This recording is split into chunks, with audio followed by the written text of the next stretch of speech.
வாழ்த்துகள். வாழ்க வளமுடன். இன்று ஒரு முக்கியமான ஒரு சிந்தனை சிந்திக்க இருக்கிறோம். எல்லாருக்குள்ளேயும் ஒரு கேள்வி இருக்கும். என பலதரப்பட்ட மக்களை அடியேன் பார்த்திருக்கிறேன். ஒரு 100 பேரை சந்தித்தோம் என்றால் சந்தோஷமாக இருக்கீங்களா அப்படின்னு ஒரு கேள்வி கேட்போம். அதில் ஏதோ 1 2 அப்படி கை தூக்குவாங்க. அது எல்லாருமே அப்படியே அதை கையை தூக்கலாமா வேணாமான்னு ஒரு 2 பேர். அது எல்லாருமே ஏதோ ஒரு டன் கணக்கில் வெயிட்டு ஒரு எடையை வச்சுக்கிட்டு ஒரு சுமையை வச்சுக்கிட்டே அந்த திரிவது தெரியும். அந்த முகம் அவ்வளோ ஒரு இறுக்கமாக இருக்கும். மனம் இறுக்கமாக இருந்தால் முகமும் இறுக்கம் தான் இல்லையா? அதாவது அடுத்தது காட்டும் பளிங்கு போல் நெஞ்சம் கடுத்தது காட்டும் முகம் அப்படின்னுவார் வள்ளுவர். இல்லை, மக்களுக்கு உள்ள துன்பம் இருக்கும்போது முகம் அப்படியே இறுக்கமாக தானே இருக்கும். அதனால் இன்றைக்கி நம்ம என்ன தெரியுங்களா பார்க்க போகிறோம்? கவலைகளிலிருந்து விடுபடுவது எப்படி. இன்னொரு சில பேருக்கு ஒரு கேள்வி இருக்கும். நான் எவ்வளவு சாமி கும்பிட்றேன், எவ்வளவு தெய்வ நம்பிக்கை, வீட்டில் எப்பவும் பூஜை தான், ஆனால் எங்களுக்கு ஏன் இவ்வளவு கஷ்டம் வருது? சில பேர் சொல்லுவாங்க, நல்லா சாமி கும்பிட்றான், அவங்களுக்கு தான்ப்பா சோதனை வருது, இவெல்லாம் கடவுளே கும்பிட்றது இல்லை, அதை பற்றி சிந்திக்கிறது கூட இல்லை, எல்லா நாளும் நல்லா சாப்பிட்டுட்டு நல்லா தூங்கிட்டு நல்லா பாவ காரியங்களை செஞ்சுட்டு இருக்காங்க, இவங்க தான்ப்பா இப்போ நல்லா இருக்காங்க, இப்போ கலிகாலம்ப்பா, நல்லவங்களுக்கெல்லாம் காலம் இல்லைப்பா, அப்படி கடவுளை கும்பிட்றாங்கப்பா, அவங்களுக்கு தான்ப்பா கஷ்டம் வருது, இப்படி கேட்போம். நமக்குள்ளேயும் அது இருக்கும். கடவுளும் ஒருத்தர் இருக்காரா அப்படின்ட்டு இது சொல்லும்போது ஏற்றுக்கிறது கொஞ்சம் கஷ்டமாக தான் இருக்கும். ஆனால் ஏற்றுக்கிட்டோன்னா சந்தோஷமாக இருக்கலாம், அவ்வளவுதான், வேறு ஒன்றும் கிடையாது. சந்தோஷமாக இருக்கிறது என்ன அப்படின்னா, கவலைகள் இல்லாமல் இருந்தால் நம்ம சந்தோஷமாக இருக்க போகிறோம். அப்போ அது கவலை என்பது ஒரு கற்பனை வலை தான். இது அடுத்து அந்த வேதாத்ரி மகரிஷி சொல்லுவார், கவலை என்பது ஒரு கற்பனை வலைன்னுவார். சரி, அதாவது அது எப்படி கற்பனை வலைன்றது வேற ஒரு சிந்தனையில் நம்ம சிந்திக்கலாம். இன்றைக்கி என்ன அப்படின்னா, அதாவது என்னை ரொம்ப ஒரு செய்தி பாதிக்கும். மகாபாரதத்தில் கடைசியாக 18 நாள் யுத்தம் முடிந்து விட்டது. எல்லாருக்கும் எல்லாம் தேவையானதெல்லாம் பரமாத்மா எந்த ஒரு எதிர்பார்ப்பும் இல்லாமல் எல்லாருடைய ஏச்சுக்கும் பேச்சுக்கும் ஆளாகி தர்மம் நிலைக்க வேண்டும், தர்மம் தழைக்க வேண்டும் என்பதற்காக மான அவமானங்களை எல்லாம் கடந்து எந்த எதிர்பார்ப்பும் இல்லாமல் பாண்டவர்களுக்காக நின்று, ஆனால் பாண்டவர்களுக்காக அவர் நிற்கலை. அந்த பக்கம் தர்மம் இருந்தது. இதெல்லாம் யோசிக்கணும். தர்மம் இது, அது என்ன சொல்ல வருது செய்தி? மகாபாரதம் உண்மையா, மகாபாரதம் பொய்யா, மகாபாரதம் ஒன்று, அதெல்லாம் வேண்டாம். அது மூலமாக ஒரு ஒரு கருத்தை சொல்ல வருகிறார்கள். அந்த கருத்தை சொல்வதற்கு கதையை பயன்படுத்திட்டாங்கன்னு நினைக்கலாம். அப்படி அந்த கதை மூலமாக என்ன சொல்ல வராங்க? நீ தர்மத்தை நிலைநாட்ட பரம்பொருளே சில சூழ்ச்சிகளை செய்தது, மான அவமானங்களை கடந்தது, இகழ்ச்சி புகழ்ச்சிகளை கடந்து அந்த தர்மத்தை நிலைநாட்டி விட்டு கடைசியாக எல்லாருக்கும் செய்து விட்டு கடைசியாக குந்தி தேவி கிட்ட வருவார். குந்தி தேவி யாருன்னு கேட்டிங்கன்னா, அவருக்கு சொந்த அத்தை கிட்ட வர்றார். அத்தை, நான் எல்லாருக்கும் எல்லாம் கொடுத்துட்டேன் அத்தை, உங்களுக்கு என்ன வேணும் அப்படின்னு கேட்குற ஒரு கட்டம் வரும். ரொம்ப அழகான கட்டம். இப்போ குந்தி தேவி என்ன சொல்லுவாங்க தெரியுங்களா? பாருங்கள், பரம்பொருளே வந்து கேட்குது, உனக்கு என்ன வேணும் அப்படின்னு. அப்போது அவர் சொல்லுவார், அந்த அம்மா சொல்லுவாங்க, எனக்கு நிறைய துன்பங்களை கொடு. நம்ம யார் எது வேணான்றமோ, ஐயோ கஷ்டத்தை பார்த்து பயப்படுறோம் இல்லையா, கவலையை பார்த்து பயப்படுறோம் இல்லையா, துன்பத்தை பார்த்து அப்படியே நொடிஞ்சு போய் உள்ளே ஒன்றுமே இல்லாமல் ஆயிடுறோம் இல்லையா. விவேகானந்தரே ஆனாரே. ஆனால் குந்தி தேவி பாருங்க, எனக்கு நிறைய துன்பங்களை கொடு கண்ணா அப்படின்னு கேட்குறாங்க. அப்போ கண்ணனுக்கே ஷாக் ஆகுது. என்ன அத்தை, கொடுத்த துன்பம் எல்லாம் பத்தலையா?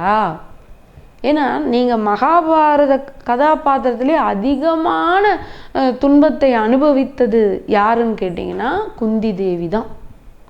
நினச்சி பாருங்க, அந்த அம்மா பிறந்தது ஒரு இடம், அந்த அம்மா வளர்ந்தது ஒரு இடத்துல வளர்ந்தாங்க. குந்தி மகாராஜா, ஒரு குந்தி போஜன்ற ஒரு மகாராஜா கிட்ட தான் அந்த அம்மா வளர்ந்தாங்க இல்லையா.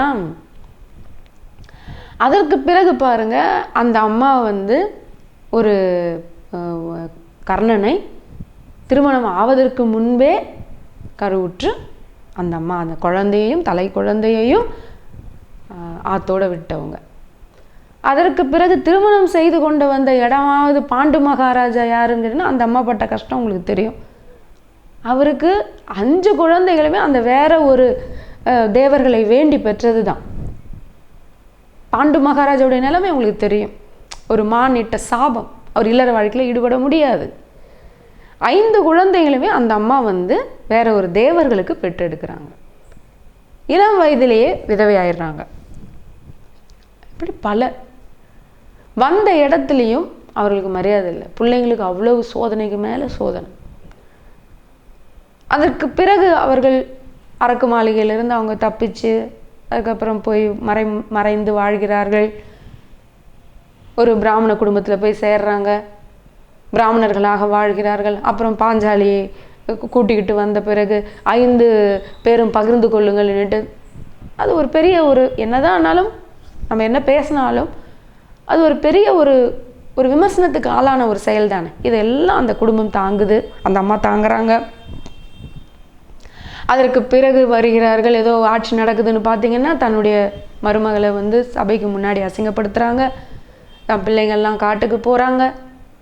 13 ஆண்டுகள் கழித்து போர் புரிந்து தன்னுடைய எல்லா வம்சத்தில் இருக்க எல்லாருமே பேரம்பேத்திங்க எல்லாரும் இறந்துட்டு கொள்ளு பேரனாகிய அந்த பரீட்சித்து மகாராஜா தான் தப்பி பிழைக்கிறார். இப்படி அந்த அம்மா தன் கண்ணு முன்னாடி நிறைய நிறைய நிறைய அளவு கடந்த கஷ்டங்களை அனுபவித்தவர். சொல்லிகிட்டே போகலாம் இல்லையா? ஆனால் அந்த அம்மா பாருங்கள், இனிமேலாவது எனக்கு கஷ்டம் இல்லாமல் பார்த்துக்க கண்ணான்னு தானே கேட்கணும். எனக்கு நீ அதிகப்படியாக கொடுத்துட்டடா, இன்னும் எனக்கு என்ன கொடுக்கறதுக்கு இருக்குது அப்படின்னு சொல்லிட்டு அந்த அம்மா எனக்கு இனிமேல் கஷ்டம் கொடுக்காமல் பார்த்துக்க, வேறு என்ன கேட்க போகிறேன்னு தான் சொல்லணும். ஆனால் என்ன கேட்டாங்க பாருங்கள், இனி எனக்கு நீ நிறைய துன்பங்களை கொடு அப்படின்னும்போது அப்போ கண்ணன் கேட்குறாரு, என் அத்தை கொடுத்ததெல்லாம் பத்தலையா? அப்போ அந்த அம்மா சொன்ன வார்த்தை பாருங்கள், இல்லை கண்ணா, எனக்கு நிறைய துன்பம் வரும்போது கஷ்டம் வரும்பொழுது எனக்குள்ளே இருந்து ஒரு ஒரு ஒரு ஒரு உள்ளுணர்வாக ஒன்று தோணும், என் கண்ணை இருக்கான் என்னை பார்த்துப்பான், என் கண்ணை இருக்கான் என்னை நல்லா கவனிச்சுப்பான், என் கண்ணை இந்த துன்பத்துலேருந்து எனக்கு எப்படியும் விடுதலை கொடுத்துருவான் அப்படின்னு நினைக்கும் போது எனக்கு உள்ளுக்குள்ளே உன்னை நினைக்கும் போது அந்த கஷ்டம் வரும்போது கூட சேர்ந்து நீயும் வருவியா, அப்போ எனக்கு ஒரு ஆனந்தம் வரும் கண்ணா, அதுக்காக எனக்கு நிறைய துன்பம் கொடு அப்படின்னு குந்தி தேவி கேட்டதாக ஒரு வரலாற்று ஒரு புராண செய்தி. அதுக்காக எல்லாரும் கேட்கணுமா அப்படின்றது இல்லை.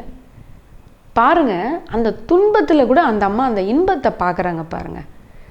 அந்த அளவுக்கு நம்ம போக வேண்டாம் இல்லையா? நம்ம ஒரு துன்பம் எனும் பொழுது இறைவன் துன்பத்தின் மூலமாகத்தான் நம்மை நெருங்குகிறான்னு சொல்லுவாங்க. இறைவன் நம்மை எப்படி நெருங்குகிறான் அப்படின்னு சொல்லுவாங்க, துன்பத்தின் மூலமாகத்தான் இறைவன் நம்மை நெருங்குகிறான். ஏன்னா நமக்கு இன்பமே கொடுத்துட்டு இருந்தால் கடவுள் ஞாபகம் வராது. அரவிந்தர் அவர்கள் சொல்கிறார்கள், இன்பம் என்பது இறைவன் கொடுக்கும் பிரசாதம் என்றால் துன்பம் என்பது இறைவனுடைய வரப்பிரசாதம். ஏனென்றால் நமக்கு அதிகமாக துன்பம் வருது அப்படின்னும் போது இறைவன் ஏதோ ஒரு மிகப்பெரிய ஒரு நன்மையை கொடுப்பதற்காக அந்த துன்பத்தை கொடுக்கிறான் அப்படின்னு புரிஞ்சுக்கணும். அதுதான் இறைவன் நம்ம ஒரு ஒரு அதாவது ஒரு ராஜா கிட்ட ஒரு அடிமை இருக்கிறான். அந்த அடிமைக்கு ராஜா பல உதவிகளை, பல பொருட்களை, பரிசு பொருட்களை, பல உணவுப் பொருட்கள், தனக்கு என்னெல்லாம் வருதோ அப்படியே அந்த அடிமைக்கு எல்லாமே கொடுக்குறாரு. போதும் போதும் அப்படின்ற அளவுக்கு அந்த அடிமையை அவர் அப்படி பார்த்துக்கிறாரு. அந்த அடிமைக்கு அவ்வளோ ஒரு சந்தோஷம். ஆனால் ஒரு நாள் காட்டில் அவங்க வேட்டையாடிட்டு இருக்கும்பொழுது அவங்க வழி தவறி போயிடுறாங்க. எல்லாருமே தப்பி போயிடுறாங்க. அந்த அடிமை மட்டும்தான் கூட இருக்கிறாரு. ஒரு கட்டத்தில் ராஜாவுக்கு ரொம்ப பசிக்குது. அப்போ அந்த அடிமை கிட்ட சொல்கிறாரு, எனக்கு ரொம்ப பசிக்குதுப்பா அப்படின்னும் போது அந்த அடிமை ராஜாவினுடைய பசியை தாங்க முடியாமல் அப்படியே சுற்றி முற்றி பார்க்குறாரு. அங்கே ஒரு மரம் இருக்கிறது, நிறைய கனிகள் இருக்கிறது. ஆனால் அந்த கனிகளை அவன் இதுவரையில் சுவைத்ததாகவோ பார்த்ததாகவோ தெரியல. இருந்தாலும் ராஜாவுக்கு பசி கட கட கட கடன்னு அதில் முள் இருக்குது. எதுவும் பார்க்காம ஏறி ஒரு கனியை, ஒரே ஒரு கனி தான் இருக்குது, அதை கொண்டு வருகிறார். ராஜா கிட்ட கொண்டு கொடுக்குறாரு. ராஜா ரொம்ப நல்ல ராஜா, நமக்கு பசிக்கிற மாதிரி தானே அடிமைக்கும் பசிக்கும் அப்படின்னு சொல்லி ராஜா என்ன பண்ணுறாரு, முதல்ல அந்த 4 பாகமாக வெட்டி ஒரு பாகத்தை எடுத்து அந்த அடிமைக்கு கொடுக்குறாரு. அவன் அதை சாப்பிட்றான். சாப்பிட்டோன்னா 2வது பாகத்தை எடுத்து ராஜா சாப்பிட போகிறாரு. அவன் அப்படியே பசியாக அந்த அடிமை பார்க்கிறாரு. உடனே அந்த 2வது பாகத்தையும் கொடுக்குறாரு. ரொம்ப பசிக்குது போல இருக்குது, எப்போவுமே அப்படி பார்க்க மாட்டானே, நம்ம மேலே ரொம்ப அன்பாச்சு, அதையும் மீறி அவன் பார்க்குறான்னா ரொம்ப பசிக்குது போல இருக்குது, இத்தனை நாள் அவன் நம்மளை எப்படி பார்த்துக்கிட்டான் அப்படின்ட்டு அந்த 2வது பாகமும் கொடுக்குறாரு. இப்போ 3வது பாகம் எடுத்து சாப்பிட்லான்னு போகிறார். அடிமை அதை கப்புன்னு சாப்பிட்டு திரும்ப அப்படி கையேந்துறான். உடனே ராஜாவுக்கு தாங்கலை, எவ்வளோ கொடுத்துருக்கான், இந்த பணம் அவன் கொண்டு வந்தது தான். சரி, அந்த 3வது பாகமும் கொடுத்துட்டு அவன் கப்புன்னு அதையும் சாப்பிட்றாரு. இப்போ 4வது பாகத்தை எடுத்து ராஜா சுவைக்கிறாரு. சுவைச்சிட்டே இருக்கும்போது அடிமை அதையும் பிடுங்குகிறார், இந்த பாதி பாகத்தை பிடுங்குறார். ராஜாவுக்கு ரொம்ப கோபம் வந்துருச்சு. அந்த சாப்பிடுவோம் பிடுங்குற சரி, ஏண்டா இந்த பழத்தையாடா இப்படி வாங்குன்னு சாப்பிட்ட, வாயில் வைக்க முடியலையடா, கசப்புடா, இந்த பழத்தையாடா என்கிட்ட இருந்து பிடுங்கி சாப்பிட்ட அப்படின்னு அந்த ராஜா கேட்குறாரு. பாருங்கள் அந்த மாறல் பாருங்கள். அப்போ அந்த அடிமை சொல்லுது, இல்லை ராஜா, நீங்கள் எனக்கு உங்கள் கூட இருந்தப்போ எத்தனையோ அரண்மனைகளுக்கு என்னை கூட்டி போயிருக்கீங்க, நம்ம அரண்மனையிலே உங்களுக்கு என்னெல்லாம் வைக்கிறாங்களோ அத்தனை சுவையான பலகாரங்கள் பதார்த்தங்கள்லாம் எனக்கு இனிக்க நான் சுவைக்க திகட்ட எனக்கு எப்படியெல்லாம் கொடுத்துருக்கீங்க, எவ்வளோ சந்தோஷமாக என்னை பார்த்துட்ருக்கீங்க. அப்போல்லாம் நான் ஏதாவது சொல்லியிருக்கேனே, ரொம்ப நான் சந்தோஷமாக இருந்திருக்கேனே, இப்போ ஏதோ ஒரு பழம் கசக்குது அப்படின்றதுக்காக ஐயோ ராஜா கொடுக்குறது, ராஜா தானே, அவர் கையால் வாங்கி சாப்பிட்றது எதுவாக இருந்தாலும் சந்தோஷம் தானே, அதுக்குன்னு கசக்குதுன்னு சொல்ல முடியுமா? அப்போ அந்த சுவைச்ச எனக்கு உணவெல்லாம், ரொம்ப சுவையான உணவுகளை நீங்கள் கொடுக்கும்போது எனக்கு எவ்வளோ சந்தோஷம் இருந்ததோ அதை விட பல மடங்கு உங்கள் கையால் இந்த சூழ்நிலை இங்கே அன்பால் எனக்கு பசிக்கும்னு சொல்லி உங்கள் பசியை பொறுத்துக்கிட்டு எனக்கு கொடுத்த இந்த கசப்பு பழமும் எனக்கு அதை விட சுவையாக இருக்கு ராஜா. இது போல தான் பக்தன் இறைவன் கொடுக்குற துன்பத்தில் அந்த இன்பத்தை பார்க்கணும். அதைத்தான் பாரதி சொன்னார், தசையினை தீச்சுடினும் சிவசக்தியை பாடும் நல் அகம் கேட்டேன். உச்சபட்ச ஞானங்க. தசையை தீ சுடுது, எப்படி இருக்கும்? என் தசையை தீயால் அப்படியே சுட்டு கொண்டு இருக்கும்பொழுது எப்படி இருக்கும் துன்பம்? அப்பொழுது கூட சிவசக்தியான இறைவனை பாடும் நல் அகம் கேட்டேன் என்கிறார். தீக்குள் விரலை வைத்தால் நந்தலாலா நின்னை தீண்டும் இன்பம் தோன்றுதடா நந்தலாலான்னாரு. ஒரு தீக்குள் விரலை வைக்கும்போது எவ்வளவு துன்பம் இருந்தாலும் அந்த துன்பமும் உன்னை தீண்டும் போது எனக்கு எப்படி இன்பம் இருக்குமோ அது போலதான் உன் துன்பமும் எனக்கு இன்பமா இருக்கு. இப்படி நாம் கவலைகளில் இருந்து வேற ஒன்றும் இல்லை. அதுதான் கண்ணதாசன் சொல்லிட்டார், மயக்கமா நீங்கள் கவலைப்பட்டுக்கிட்டே இருந்தீங்கன்னா கவலைப்பட்டுட்டே தாங்க இருக்கணும். கவலைப்படுறதுனால பிரச்சனை தீருமா அப்படின்னா கவலைப்படலாம். இல்லை, நம்மளுடைய உடல் நலம் கெடும், உயிர் வளம் கெடும், மனநலம் கெடும், நம்முடைய பிறவி பயன் கெடும், ஆன்ம வளம் கெடும், நட்பு நலம் கெடும், குடும்ப நலம் கெடும், தொழில் வளம் கெடும், பொருளாதாரம் சீர்குலையும், வீட்டில் நல்ல வைப்ரேஷனே இருக்காதுங்க. எவ்வளவு கஷ்டம் இருந்தாலும் எதையும் தாங்கும் இதயம் இருந்தால் இறுதி வரைக்கும் அமைதி பெறலாம். அதுதானே உண்மை. எதையும் தாங்கும் இதயம் இருக்கணும். கண்ணதாசன் போட்டிருக்காரா இல்லையா? மயக்கமா கலக்கமான்ற பாட்டில் போட்டிருக்காரா இல்லையா? வாசல் தோறும் வேதனை இருக்கும் இல்லையா? வந்த துன்பம் எதுவென்றாலும் வாடி நின்றால் ஓடுவதில்லை இல்லையா?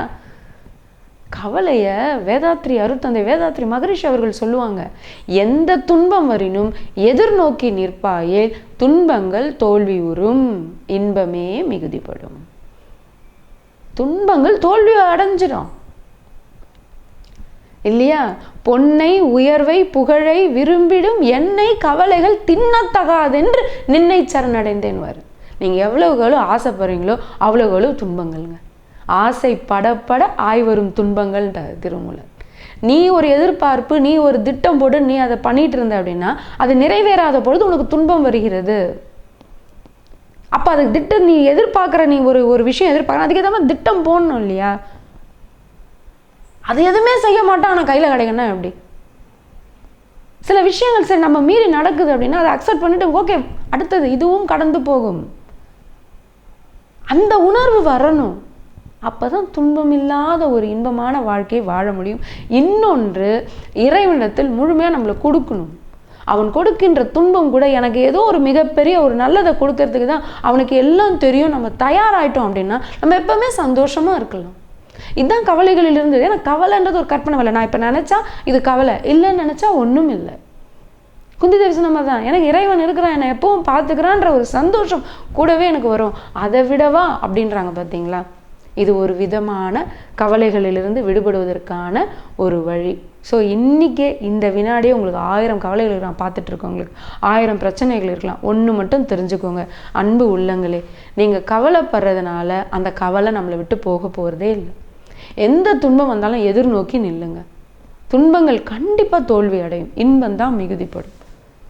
அதை ஏற்று இடும்பைக்கு இடும்பை படுப்பர், இடும்பைக்கு இடும்பை படாதவர்ன்றார் வள்ளுவர். கஷ்டத்துக்கே கஷ்டம் கொடுக்க முடியும் யாரு? கஷ்டத்தை பார்த்து கஷ்டப்படாதவங்க. கொடுக்க முடியுமா இல்லையா? அதனால் எல்லா வீட்லேயும் வேதனைகள் இருக்குது. வீட்டுக்கு வீடு வாசப்படி தான் அவங்கவுங்களுக்கு அவங்கவுங்க கஷ்டம் இருக்குது. ஆனால் இறைவன் இருக்கிறான் என்கிற ஒரு உணர்வும் நமக்குள்ள ஒரு பெரிய புரிதலும், அந்த கவலைகளை எப்படி எதிர்கொள்வது, அதை எப்படி நிர்வாகம் செய்து அதை எப்படி தீர்வது. அதனால் கவலை என்பது ஒன்று இல்லை, சிக்கல் மட்டும்தான் இருக்கிறது. அதை தீர்ப்பதற்கான தீர்வும் நம்மக்கிட்ட இருக்குது. திறக்கப்படாத பூட்டுகளே இல்லை, ஆனால் சாவி நம்ம கண்டுபிடிப்போம். அதனால் கண்டிப்பாக சாவி இருக்குது. அதை நம்ம கண்டுபிடிச்சிட்டோம்னா எப்போவுமே சந்தோஷமாக மகிழ்ச்சியாக குதூகலமாக இருக்கலாம். வாழ்க வளமுடன்.